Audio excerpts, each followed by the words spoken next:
நண்பர்கள் அனைவருக்கும் வணக்கம். கடைசி வாய்ப்பா லப்பர் பந்தின் கெத்து ஆவாரா சஞ்சு சாம்சன். சஞ்சு சாம்சன் இந்தியாவிலே ஒரு குட் பிளேயர் அப்படின்னு சொல்லலாம். ராஜஸ்தான் ராயல்ஸ் அணியை 2022 2024 ரெண்டு சீசன்லேயும் ஃபைனலுக்கு கொண்டு போன ஒரு சிறந்த பிளேயர். ஸோ பேட்டிங்லேயும் சிறப்பாக செயல்படுவார், கீப்பிங்லேயும் சிறப்பாக செயல்படுவார். 2016 இந்திய அணிக்கு முதல் முறையாக செலக்ட் ஆகிறாரு.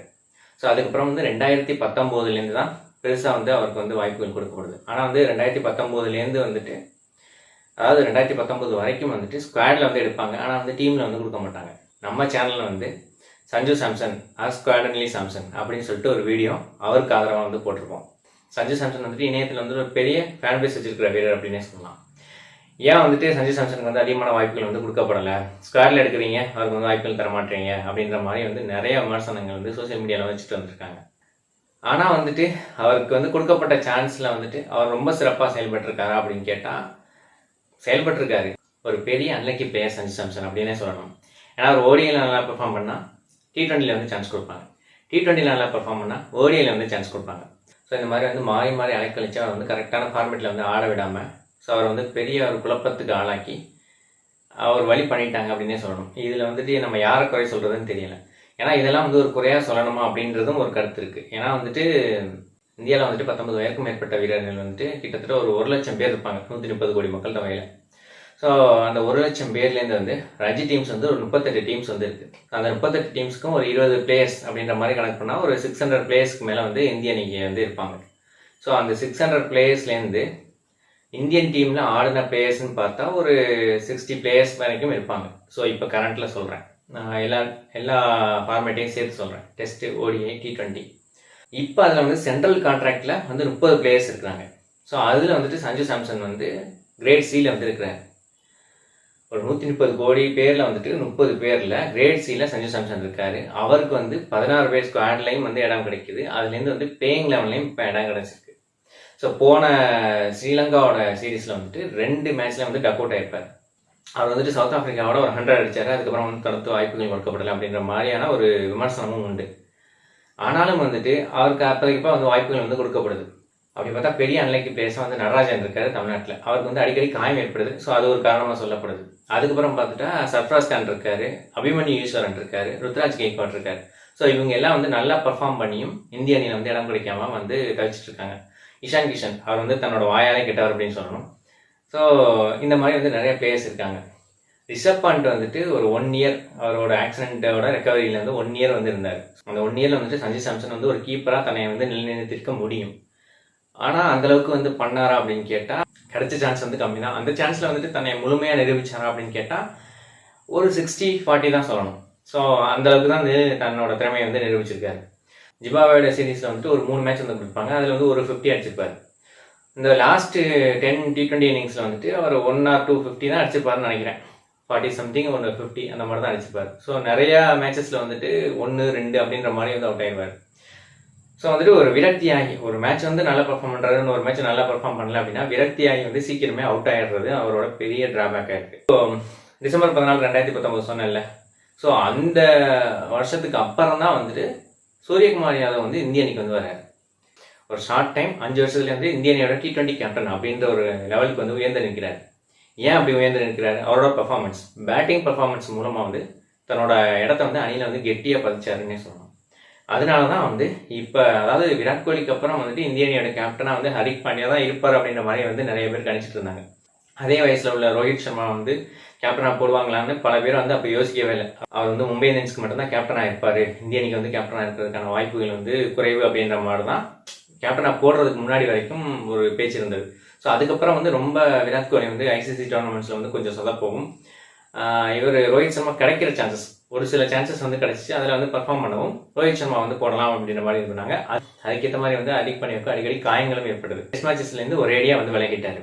ஸோ ஓடிஏ அண்ட் T20 மட்டும்தான் ஆடுறாரு. ஸோ அதுலேயும் அவர் அடுத்த கேப்டன் அப்படின்ற மாதிரி தான் ப்ரொமோட் பண்ணியிருந்தாங்க.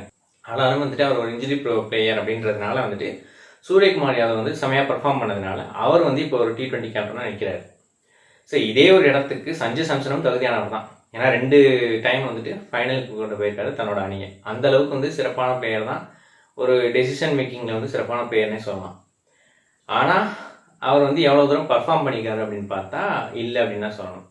ஏன்னா கிடைக்கிற சான்சஸ் வந்து ரிங்கு சிங் மாதிரி யூஸ் பண்ணணும். ஏன்னா கிடைக்கிற கொஞ்சம் சான்சஸ்லேயே வந்து தன்னோட திறமையை நிரூபித்து அணியில் வந்து கெட்டியாக இடத்த பிடிச்சிக்கணும். ஏன்னா வந்து 130 கோடி பேர் இருக்காங்க. நான் சொன்ன மாதிரி 130 கோடி பேர், அதுலேருந்து ஒரு 1,00,000 பேர் வந்து கிரிக்கெட் விளையாடுறாங்க. அதுலேருந்து ஒரு 600+ பிளேயர்ஸ் வந்துட்டு ரஞ்சி ஆடுறாங்க. அதுலேருந்து 30, அந்த 30லேருந்து 16, 16லேருந்து 11. ஸோ இப்படி இருக்கும்போது இந்த 11 பிளேயர்ஸில் வந்துட்டு உங்களுக்கு வந்து ஒரு கிடைக்கிற ஆப்பர்ச்சுனிட்டி வந்து கோல்டன் ஆப்பர்ச்சுனிட்டி. அதை வந்து சிறப்பாக யூஸ் பண்ணால் தான் வந்துட்டு ஒரு பெரிய பிளேயராக வந்துட்டு வர முடியும். ஏன்னா வந்துட்டு சில நேரம் வந்துட்டு சஞ்சு சாம்சன் வந்து சொல்கிறாரு, நான் இப்போ இருக்கிற இடமே வந்து பெரிய இடம், எனக்கு இடம் கிடைச்சாலும் ஓகே, இடம் கிடைக்காட்டியும் ஓகே அப்படின்ற மாதிரி சொல்கிறாரு. சரி, ஓகே. ஏன்னா ஒரு பிளேயராக வந்து அப்படி தான் சொல்ல முடியும். தனக்குள்ளே வந்து ஒரு விமர்சனங்கள் இருந்தாலும் அதை வந்து வெளியில் காட்ட முடியாது. அதனால வந்து அவர் வந்து அப்படி சொல்லலாம். ஆனால் சோஷியல் மீடியாவில் வந்துட்டு அவருக்கு சப்போர்ட் பண்ணுற பிளேயர்ஸே கூட வந்துட்டு கடைசியாக ஸ்ரீலங்காவோட 2 மேட்ச் வந்து அவர் ஆடின விதத்தை பார்த்துட்டு இதுதான் லாஸ்ட் சான்ஸு, ஸோ செலக்டர்ஸ் முடிவு பண்ணுறாங்களோ இல்லையோ ரசிகர்கள் வந்து முடிவு பண்ணிட்டாங்க, இதுதான் அவருக்கு லாஸ்ட் சீரீஸ், இதில் பெர்ஃபார்ம் பண்ணால் தான் உண்டு. அப்படி இல்லைன்னா நிறைய பிளேயர்ஸ் இருக்காங்க. ஜிதேஷ் சர்மா இருக்காரு, அதுக்கப்புறம் இஷான் கிஷன் வந்து ரெடியாக இருக்கிறாரு, அப்புறம் வந்து த்ருவ் ஜுரேல் வந்து இருக்காரு. ஸோ இந்த மாதிரி வந்து பல பிளேயர்ஸ், கீப்பர் ப்ளஸ் பேட்ஸ்மேன் வந்து இந்திய அணியில் வந்து இருக்கிறாங்க. ஸோ அவங்கெல்லாம் வந்து தன்னோட இடத்த வந்து ஆக்கிரமிச்சிருவாங்க அப்படின்ற ஒரு பயம் வந்து சஞ்சு சாம்சனுக்கு இருக்கணும். ஸோ அந்த ஒரு பயத்தோட இன்னைக்கு வந்து ஒரு ஓப்பனராக வந்து ஒரு சான்ஸ் வந்து கிடைச்சிருக்கு. அபிஷேக் சர்மாவோட ஓப்பனராக வந்து இறங்குறாரு அப்படின்ற மாதிரி வந்து கேப்டன் சூரியகுமார் யாதவ் வந்து அறிவிச்சிருக்கிறாரு. இப்போ வந்து டாஸ் போட்டாங்க. அதில் வந்து இந்திய அணி வந்து ஃபர்ஸ்ட் வந்து பவுலிங் போடுறதா முடிவு பண்ணியிருக்காங்க. ஸோ பங்களாதேஷ் வந்து ஃபர்ஸ்ட் பேட்டிங் பண்ணிட்டு இருக்காங்க. ஸோ வந்துட்டு நிறைய வந்து காம்படிஷன் வந்து அதிகமாகிடுச்சு. ஸோ வந்து ஒரு பிளேயராக வந்துட்டு தனக்கு கிடைச்ச சான்ஸில் வந்துட்டு சிறப்பாக வந்து பர்ஃபார்ம் பண்ணணும். அப்போ தான் வந்துட்டு ஒரு பெரிய பிளேயராக வந்து சஞ்சு சாம்சன் வந்து உருவாக்க முடியும். இதே மாதிரி தான் சூரியகுமார் யாதவும் பல முறை வாய்ப்பு கிடைக்காம வந்து ஃப்ரஸ்ட்ரேஷன்லாம் இருந்தார். ஸோ அதுக்கப்புறம் வந்து அவர் அதுலேருந்துலாம் ரெக்கவர் ஆகி ஸோ மும்பை டீமில் வந்து கேப்டனாக இருந்து அவரோட பிஹேவியருக்காக வந்து அதுக்கப்புறம் டீம்லேருந்து எடுக்கப்பட்டு ஸோ அதுக்கப்புறம் வந்து ரெக்கவர் ஆகி அதுக்கப்புறம் வந்துட்டு நல்லா பெர்ஃபார்ம் பண்ணி ஸோ இப்போ வந்து இந்திய அணியில் வந்து ஒரு நிலையான இடம் பிடிச்சிருக்கிறாரு. ஸோ அந்த மாதிரி சஞ்சு சாம்சன் அவர்களும் ஒரு நிலையான இடம் பிடிக்கணும் அப்படின்றது தான் வந்துட்டு நிறைய இந்திய ரசிகர்களோட ஆசை. ஒரு சவுத் பிளேயராக வந்துட்டு ஒரு அணியில் வந்து இடம் கிடைச்சிருக்கணும். ஒரு தமிழக வீரராக வந்து அஸ்வின் வந்து அணியில் வந்து நிரந்தர இடம் பிடிச்சிருக்கிறாரு. ஸோ இருந்தாலும் வந்து இந்த ODI T20 வந்துட்டு ஒரு சவுத் சைட்லேருந்து பெரிய பிளேயர்ஸ் வந்து நிறைய இல்லை. ஒரு KL ராகுல் அந்த மாதிரி தான் இருக்காங்க. ஸோ அதில் வந்துட்டு இந்த செலெக்ஷன்லேயும் வந்துட்டு நிறைய பாலிடிக்ஸ் இருக்குது அப்படின்ற மாதிரி சொல்லுறது அந்த அதுக்குள்ளே வந்து நம்ம போக வேணாம். ஏன்னா பர்ஃபார்ம் நீங்கள் வந்து பண்ணீங்கன்னா ரிங்கு சிங்க்கு வந்து எப்படி அணியில் வந்து தொடர்ந்து இடம் கிடைக்குதோ அதே மாதிரி வந்து சஞ்சு சாம்சனுக்கு வந்து தொடர்ந்து இடம் கிடைக்கும் அப்படின்றதுல எந்த ஒரு மாற்று கருத்தும் கிடையாது. ஏன்னா ரிஷப் பண்ட் வந்து இப்போ ஒரு பிரைம் கீப்பராக வந்து இருக்கிறாரு. ஸோ அதுக்கு அடுத்து வந்து அந்த பிளேஸ் வந்து யார் நிரப்புறா அப்படின்றதுல வந்து பெருசாக வந்து த்ருவ் ஜுரேல் வந்து வளர்ந்துட்டு வராரு. இருந்தாலும் வந்து சஞ்சு சாம்சனுக்கு வந்து அதிக எக்ஸ்பீரியன்ஸ் வந்து இருக்குது. இஷான் கிஷனுக்கு வந்து ஒரு துடிப்பு இருக்குது, பட் எக்ஸ்பீரியன்ஸ் வந்து கம்மி தான். ஸோ அவரை கம்பேர் பண்ணும்போது சஞ்சு சாம்சனுக்கான வாய்ப்புகள் வந்து நிறையா இருக்குது அவர் பெர்ஃபார்ம் பண்ணால். ஸோ இல்லை அப்படின்னா இஷான் கிஷன் அண்ட் த்ருவ் ஜுரேல், அதில் இஷான் கிஷன் வந்து ரொம்ப கீனாக வந்து வெயிட் பண்ணிட்டு இருக்காரு. அவர் வந்துட்டு ஈஸியாக இந்திய அணிக்கு வந்து வரணும் அப்படின்ற ஒரு வெறியில் இருக்கார் அப்படின்னு சொல்லணும். ஸோ அதனால வந்து கிடைக்கிற சான்சஸ் வந்து சஞ்சு சாம்சன் வந்து பயன்படுத்திக்கணும். இந்த சீரீஸில் வந்து அவர் பெரிய அளவில் வந்து ஷைன் ஆகணும் அப்படின்றது தான் ஒவ்வொரு இந்திய ரசிகர்களோட எதிர்பார்ப்பு. ஸோ லப்பர் பந்தின் கெத்து ஆகணும் சஞ்சு சாம்சன் அப்படின்றது தான் என்னோட கருத்து. ஸோ இந்த ஒரு வீடியோ வந்து பிடிச்சிருந்துச்சுன்னா இதை வந்து லைக் பண்ணுங்கள், இதை எல்லாருக்கும் ஷேர் பண்ணுங்கள், கிளிக் டு இட் சேனலுக்கு சப்ஸ்கிரைப் பண்ணுங்கள். நன்றி, வணக்கம்.